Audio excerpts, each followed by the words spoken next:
Yan mga kabagis, pugay po. Kunin nyo na po ang inyong mga stick at mag-practice po tayo.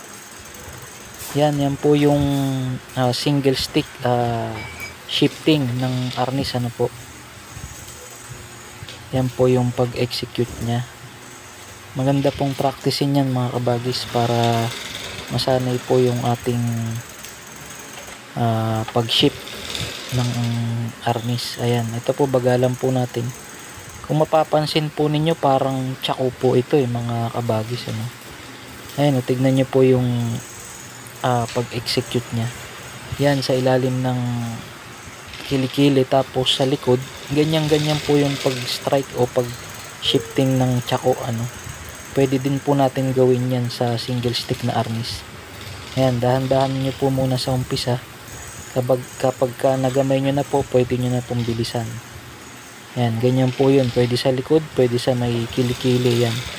Tapos ililipat po sa kabilang kamay yan. Ayan, magandang practicein po yan para sa shifting ng arnis.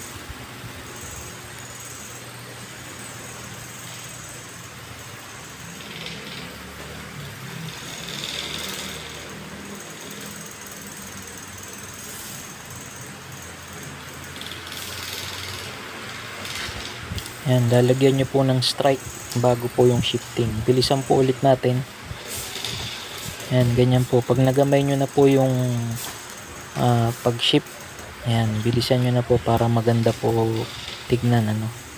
Tsaka masanay po yung pag-shift nyo ng mabilis. Ayan, lalagyan nyo po ng mga twirling bago shifting, ano po. Ayan, madali lang yan mga kabagis. Practice lang po.